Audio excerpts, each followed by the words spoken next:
With permission, with permission, can I just record? Can I record with permission? For your presentation. Yeah, my presentation only. Yeah, sure.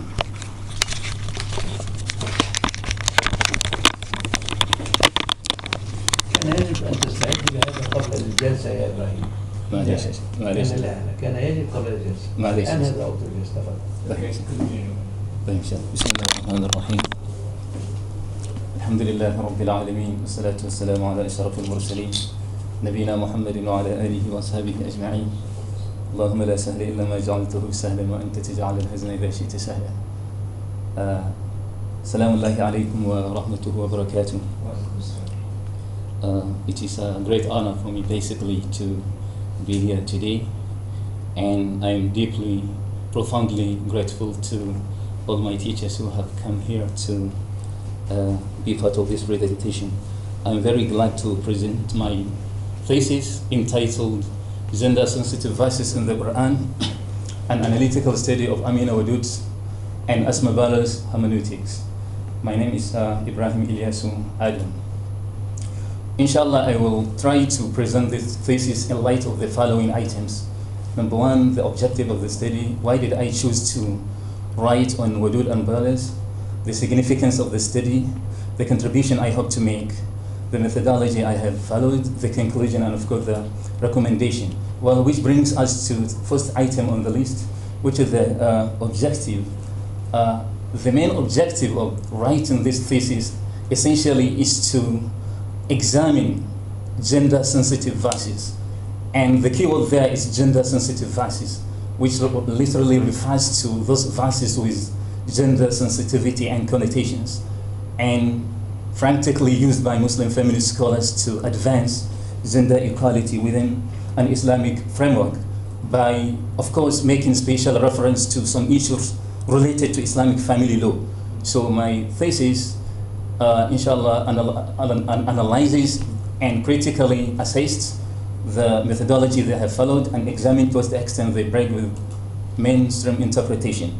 Now, the big question, why did I choose to select these two feminist scholars? Well, my answer is simple. Basically, I have chosen to write on these two scholars for three reasons. Number one, their popularity and their influence.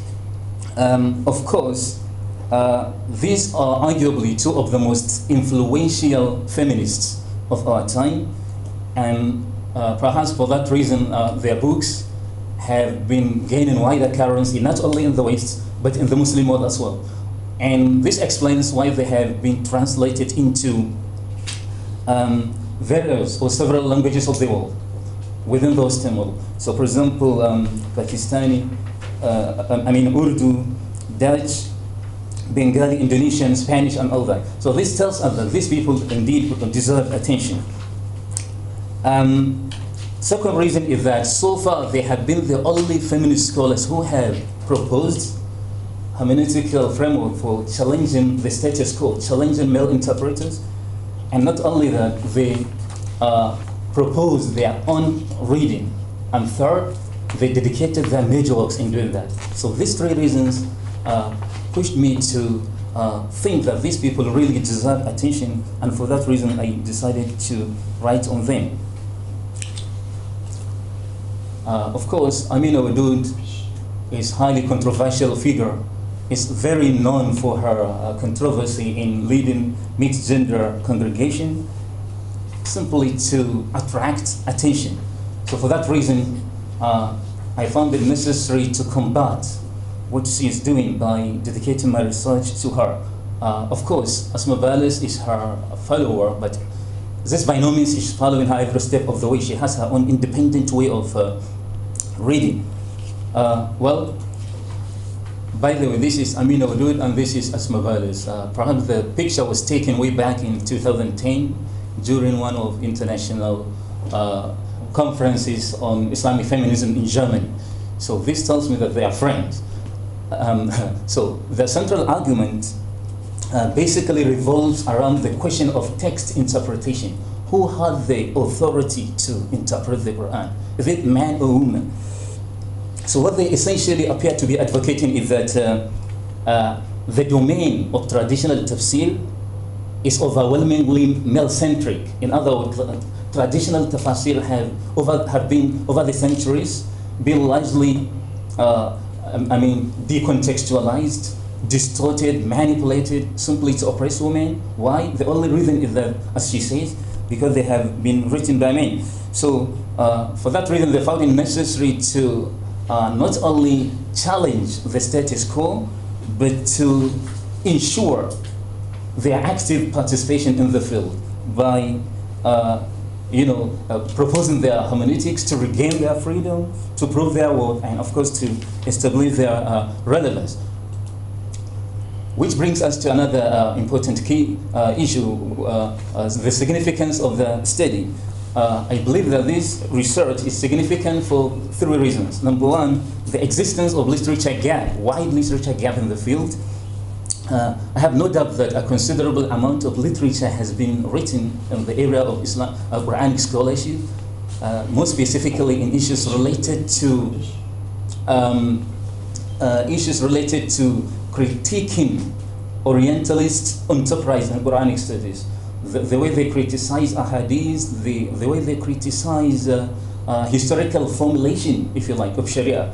So, but based on my humble research, never before had any work been published to challenge Muslim feminist scholars, more specifically in areas related to gender-sensitive reading.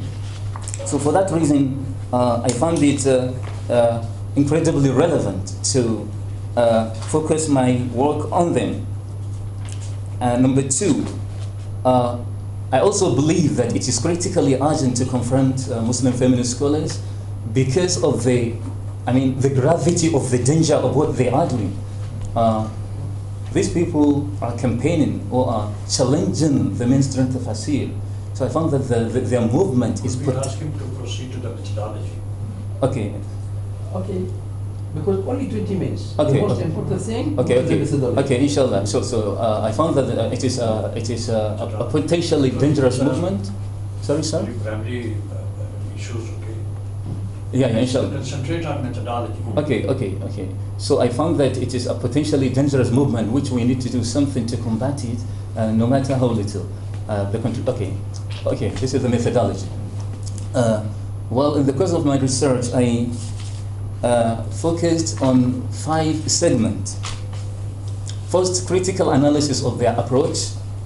The hermeneutical approach of Muslim feminists are reflected in the works of these 2 scholars, while making special reference to their major works. Third, I analyzed the point of similarity and disparity between their methodology. Then I examined those gender-sensitive verses related to Islamic family law as reflected in their work. So, in so doing, I focused on some 5 verses. Verse number 1 is يا أيها الناس اتقوا ربكم الذي خلقكم من نفس واحدة خلق منها زوجها ولا تتمنوا ما فضل الله به بعضكم على بعض للرجال نصيب مما اكتسبوا وللنساء نصيب مما اكتسبوا. And of course the most controversial and contentious verse used by Muslim feminists, الرجال قوامون على النساء بما فضل الله بعضهم على بعض. Well, the scope of the study, I have to admit that challenging Muslim feminists was never going to be easy, because there are people who have drawn their hermeneutics from various disciplines, Islamic thought, philosophy, anthropology, theology. So naturally, anyone who wants to respond to them must do the same. But of course, the limited nature of my research compelled me to refrain from delving into technicalities of these disciplines. So I focused exclusively only on those gender-sensitive verses. Okay, by extension, in the course of my analysis, I have identified 3 categories of feminists. There are some who only focus on Quran, like we do. There are some who extend their criticism beyond Quran to include Hadith and Sharia, like Asma Bales. And of course, there are some who criticize only Ahadith, like Marnisi. So this is Amin Udud, and this is her book.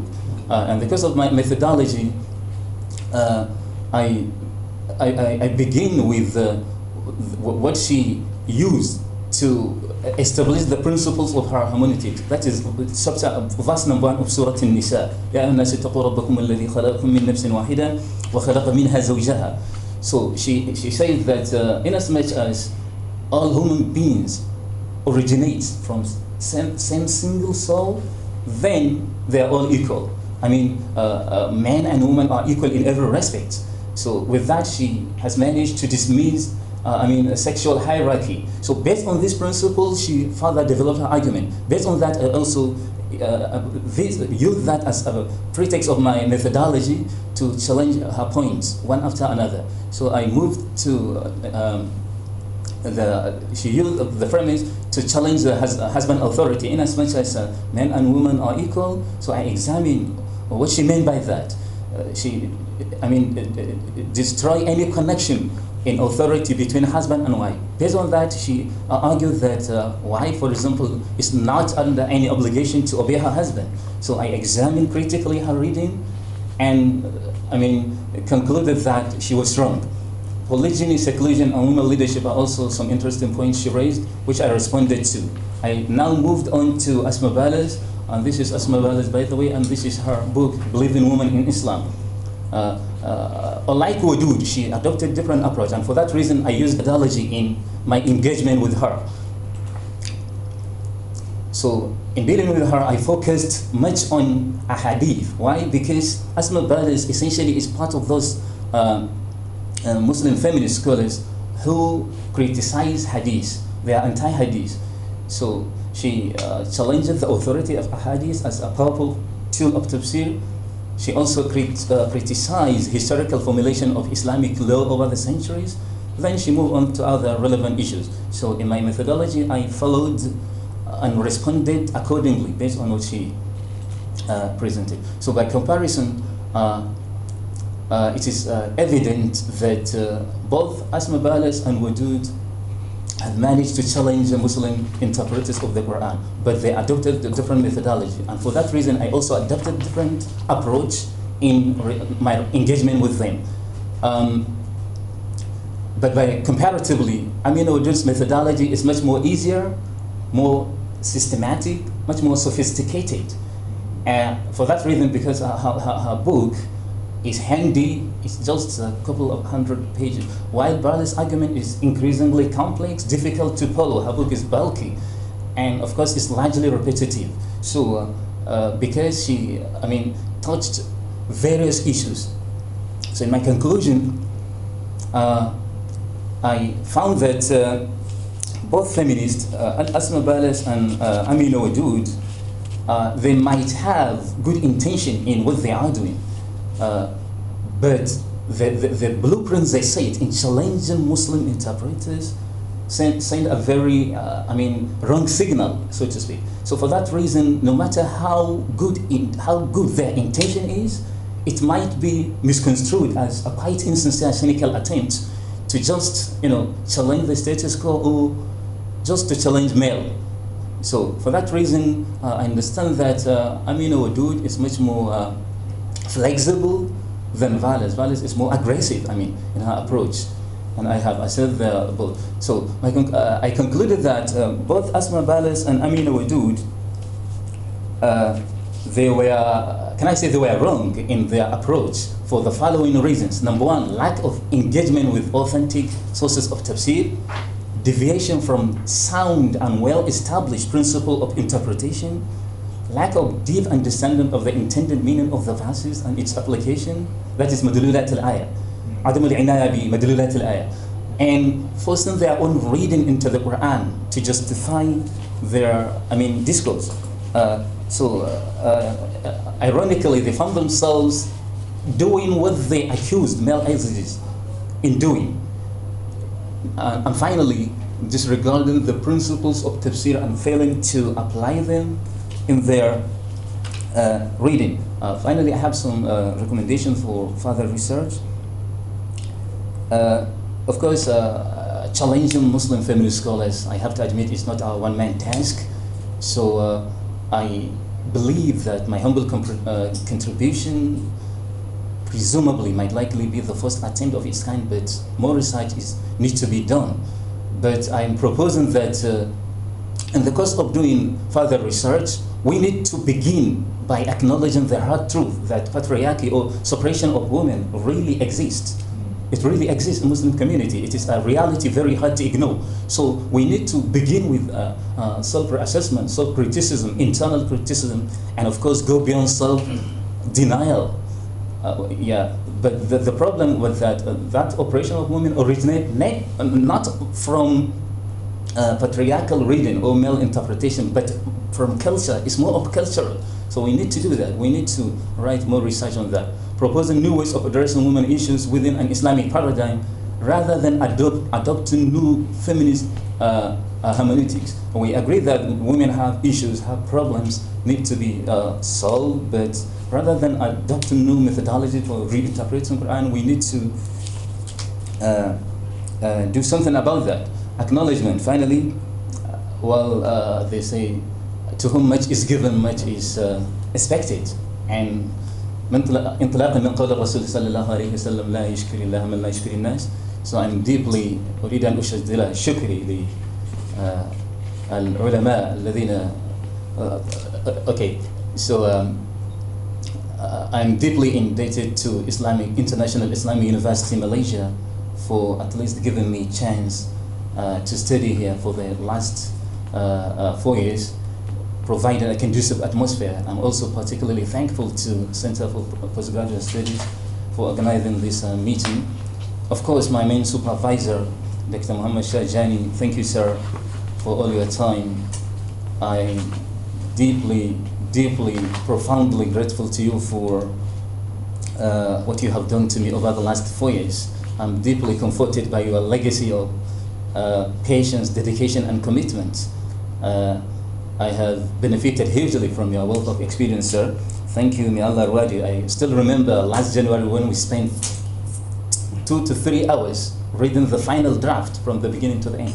Thank you, sir. Okay. My internal supervisor, external supervisors, professors, thank you very much for your time. I appreciate it. I have no doubt that you have a lot of engagement, commitment, but still you managed to take your time and go through my thesis and make your observations. Professor Israr, Jazakallah khair for your time and for your contribution into my draft. The last 2 years when I presented the draft of my proposal, you benefited me a lot. Thank you very much. Friends and colleagues, Jazakumullah khairan. Assalamu alaikum wa rahmatullahi. Thank you very much, Brother Ibrahim, for your presentation, and also you keep the time. That's good. Alhamdulillah. And as you know, the committee spent a lot of time reading your thesis. Correct. Now they have some questions for you. Inshallah, before this, we start with the external examiners. Prof, بعد إذنك نبدأ بالبروفيسور associate professor Dr. Muhammad Mustaqim, just to ask the students. Okay. It's up to you. And inshallah we will make it only one round. Yeah, okay, no, one round enough. Yeah. Everything's written. Okay, thank you very much for Dr. Fuad. Mustaqim is expert. Because What to do. because he is Mustaqim. Inshallah. Okay, thank you very much, Dr. Fuad, Rais Al-Jilsa, and my respected Professor Israr, and also Associate Professor Dr. Ashraf, Dr. Shahjani, and also for our student, Brother Ibrahim. Yes, Ibrahim. Okay, in my opinion, yes, what I have read based on the title of the thesis and also what I have read of it, I commend it. It's a very commendable thesis. It's a very good thesis. It's a very good attempt to discuss this issue, which is a very contemporary issue that is facing us. I think this, if you can see, it's a disease as of liberalism. You know, it's like it's spreading like a virus, and then everywhere you go, I mean, this thing.